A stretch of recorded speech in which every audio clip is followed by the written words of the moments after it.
गुरुर्ब्रह्मा गुरुर्विष्णु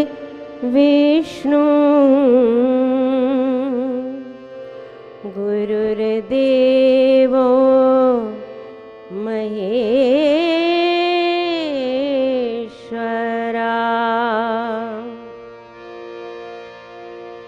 गुरुर्साक्षात्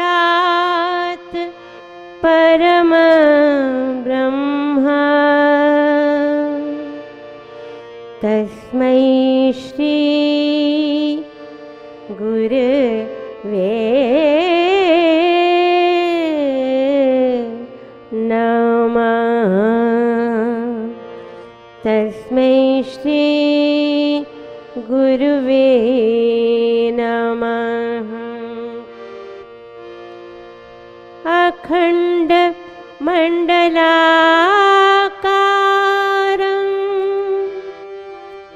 व्याप्तं येन चराचरं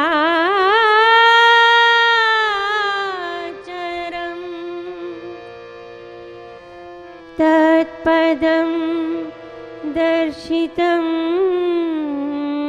येन तस्मै श्री गुरुवे नमः। गुरु जी को करिए गुरु तेरी नौकरी सबसे बढ़िया है सबसे खरी। खुशनसीबी का जब गुल खिला तब कहीं जाके दर मिला। खुशनसीबी का जब गुल खिला तब कहीं जाके दर मिला। खुशनसीबी का जब गुल खिला तब कहीं जाके ये दर मिला। खुशनसीबी का जब गुल खिला तब कहीं जाके ये दर मिला। हो गई अब तो रहमत तेरी सबसे बढ़िया है सबसे खरी। हो गई अब तो रहमत तेरी सबसे बढ़िया है सबसे खरी। हो गई अब तो रहमत तेरी सबसे बढ़िया है सबसे खरी। हो गई अब तो रहमत तेरी सबसे बढ़िया है सबसे खरी। मेरे सतगुरु तेरी नौकरी सबसे बढ़िया है सबसे खरी। तेरे सतगुरु तेरी नौकरी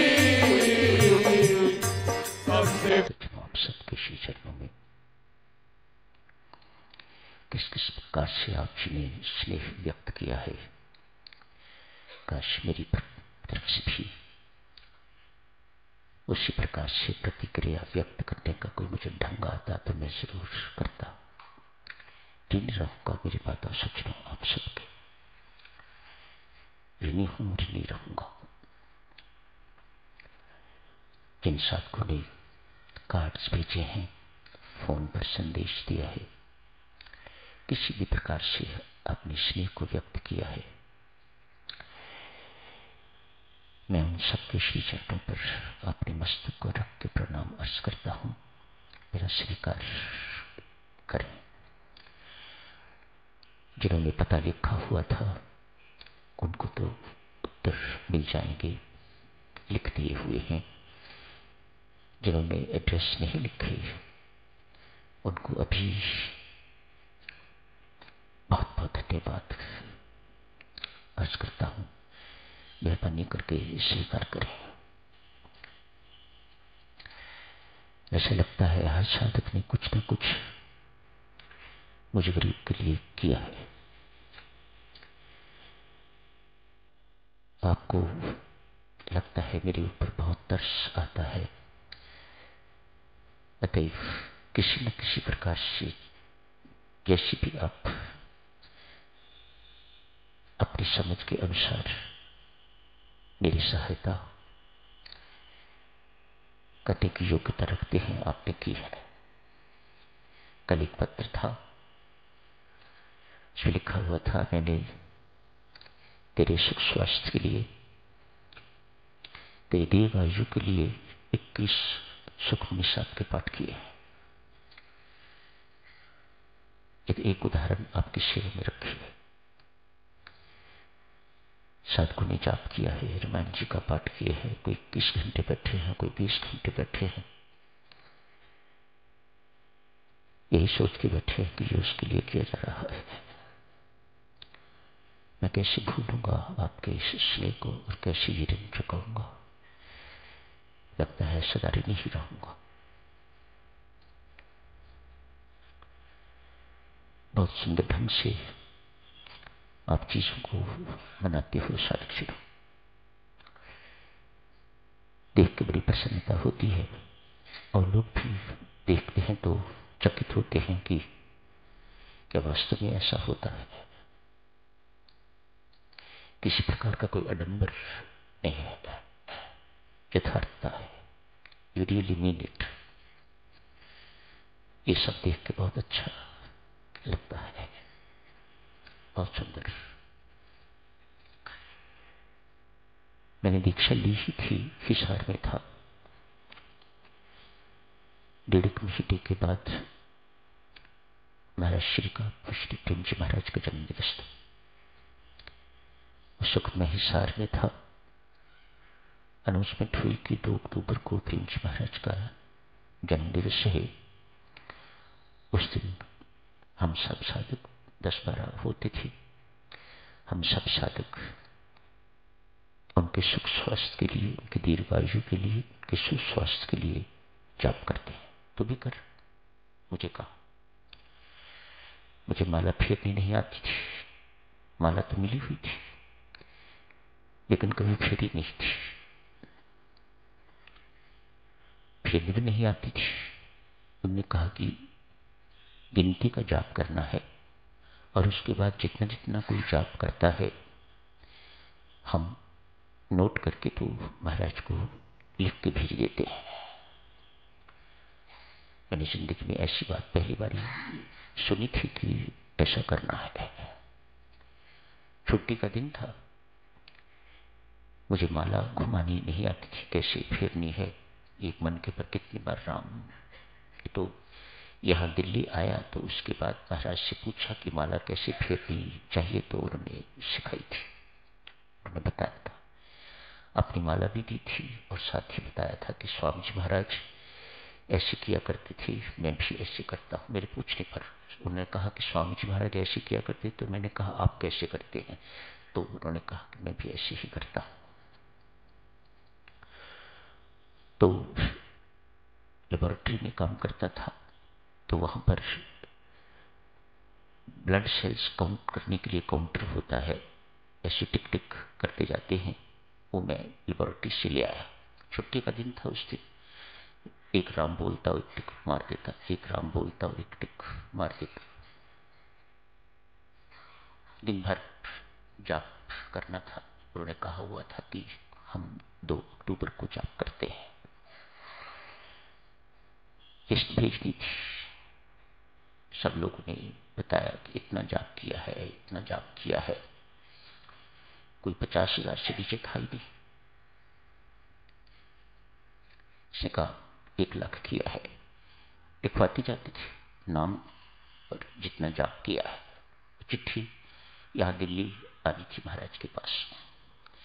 मेरे से भी पूछा गया कि तूने कितना किया है। तो मुझे कोई ऐसी कोई लाज शर्म वाली कोई बात थी नहीं। जितना हुआ सो हुआ। मुझे पता नहीं था कि ज्यादा करना होता है, बहुत करना होता है, इसका कोई अर्थ होता है। तो मैंने लिखवाया, मैंने 1000 किया है। 1000 हंसे हुए सब इसको सुन के, पर एक आंटी थी, बहुत अच्छी थी, उनने 1000 मेरा जाप लिख लिया। सो ये सिस्टम जो आप कर रही हो, ये कोई नया नहीं है। उस वक्त भी ऐसा होता था। ये आज से कोई 40-45 वर्ष पहले की बात है। बहुत अच्छा लगेगा। श्री महाराज की बात चल रही है, शायद सुनूं कुछ और क्या करूंगा कह के आपको दिल्ली आ गया मैं। मेरा पहला जन्मदिवस था। महाराज को पता नहीं कहां से पता चल गया कि मेरा जन्मदिवस। मैंने कभी जन्मदिवस न मनाया न जाना। जिंदगी गरीब बन के व्यतीत हुई, सो इन चीजों का मुझे पता ही नहीं था। गरीब था नहीं, लेकिन अच्छा लगता था गरीब बन के रहना। सो गरीब बन के ही जिंदगी व्यतीत की। किसी जगह पर अगर किसी का पुराना रिकॉर्ड हो पड़ा हुआ किसी कॉलेज का, तो उसमें लिखा मिलेगा पुअर स्टूडेंट। गरीब बच्चे जिनको लोग कोई जुराबे, कोई स्वेटर इत्यादि दान देते हैं, किताबें इत्यादि दान देते हैं, ऐसी लिस्ट में मेरा नाम होता था। यहां आया 15 मार्च, शनिवार था। महाराज इसी कमरे में होते थे, ये उनका कमरा था। यहां से बाहर निकले तो मैं बाहर ही खड़ा होता था, तो मुझे इशारा किया। इशारा करके तो कहते हैं कि इंग्लिश में बोला हैप्पी बर्थडे, और मेरे हाथ में एक लाल रंग की बुश्त पकड़ा थी। मैंने कभी ऐसी जिंदगी में कपड़े पहने नहीं। सीधे साधे सफेद एक शर्ट होती थी, एक पैंट होती थी। उन दिनों ये टर्लिन वेलिन चली हुई थी, रात को धो लो सुबह सूख जाती थी, तो हमेशा सफेद कपड़े होते थे, धुले हुए कपड़े होते थे। मानो लोगों को ऐसा लगता था पता नहीं इसके पास कितने कपड़े हैं। एक ही होता था, शर्ट और पैंट। मुझे कहने के कल इतवार है। तब महाराज मुझे अपने पास ही खड़ा कर लेते थे अमृतवाणी बांटने के लिए। कल इसको पहन के आना मेरे परमात्मा। इतने लाल गूढ़े रंग की बुशट, और मुझे कहा कल इसे पहन के आना। हुक्म था। अगले दिन पहन के आ गई। अपनी ड्यूटी पर जहां भी महाराज कमरे से निकलना था, बाहर खड़ा हो गया तो मुझे ऐसे करके कहते हैं यू पिंच।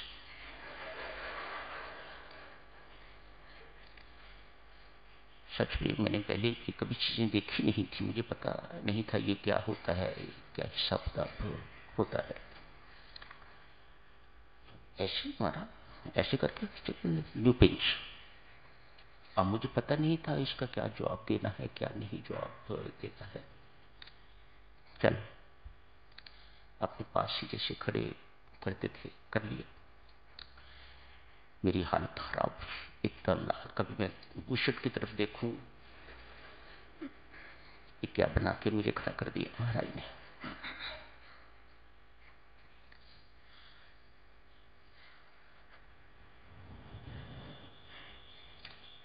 गुरुजनों का स्नेह देखने को देखिए। और सज्जनों, बेशक शारीरिक लगे, लेकिन ये शारीरिक होता नहीं। आत्मिक संबंध और आत्मिक ही स्नेह होता है। ये भीतरी बात होती है, एक अद्भुत सा खिंचाव होता है। जिसको आदमी एक्सप्लेन नहीं कर सकता कि ये क्या है, जिसको ये रोग लगा हो वही जाने।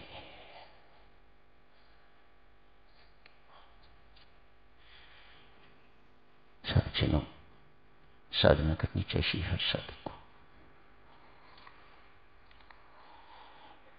रामायण जी का पाठ आप इसने किया है। कैसा संघर्ष भरा जीवन, कैसा साधना में जीवन रहा है। रामायण जी के मुख्य पात्र को ये सीखना। अभी महात्म में पढ़ गए। स्वामी जी महाराज ने महात्म के अंदर लिखा है मोक्ष मिले। मात्र मोक्ष कैसे मिलेगा? कोई ऐसी नहीं कि ये आसानी से मिल जाने वाली चीज है। मन मैल धुले, क्रम देखिए। मन मैल धुले मति विमला।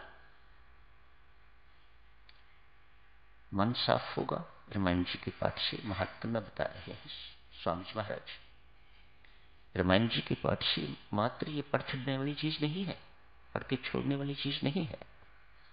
स्वामी जी महाराज कहते हैं जो इसे पढ़ेगा, ठीक ढंग से पढ़ेगा, उसके अंदर क्या परिवर्तन होंगे।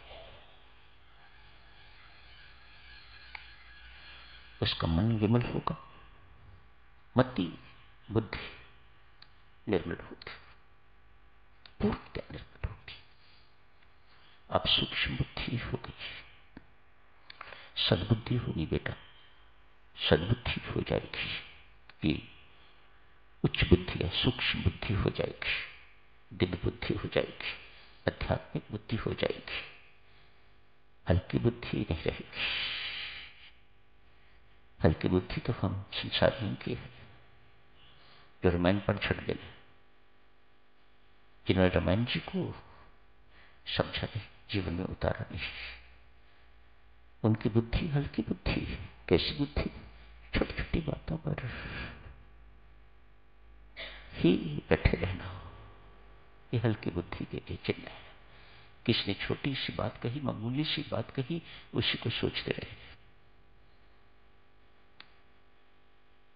रूठ गए। हम आगे से ये काम नहीं करेंगे, ये सेवा नहीं करेंगे, इसने हमारी आलोचना क्यों कर दी। ये हल्की बुद्धि के चिन्ह है। छोटी छोटी बातों में ही फंसे रहना। कब बुद्धि उच्च होगी, कब उच्चतम लक्ष्य को प्राप्त करेगी। हल्की बुद्धि कभी नहीं कर सकेगी। छोटी छोटी बातों में उलझे रहने वाला व्यक्ति कभी उस हाईएस्ट तक नहीं पहुंच सकेगा। आपकी बुद्धि बड़ी उच्च स्तर की बुद्धि होनी चाहिए, तब उच्चतम लक्ष्य की प्राप्ति होगी। रामायण जी हमारी बुद्धि को उच्चतर एवं उच्चतम बनाती है। रामायण जी का पाठ। छोटा बच्चा जिसकी बुद्धि सामान्य हमारी तरह बुद्धि हो जिसकी, तो क्या कहता है? किसी बालक से पूछो तुम्हें यदि प्रधानमंत्री बना दिया जाए तो क्या करोगे? तो कहेगा कि लाल किले पर खड़े होकर पतंग उड़ाऊंगा। हल्की बुद्धि, हल्की बुद्धि तो लक्ष्य भी हल्का। बुद्धि उच्च हो, दिव्य हो, ये पाठ से लाभ लेना चाहिए। बुद्धि में दिव्यता आए, निर्मलता आए, बल आए।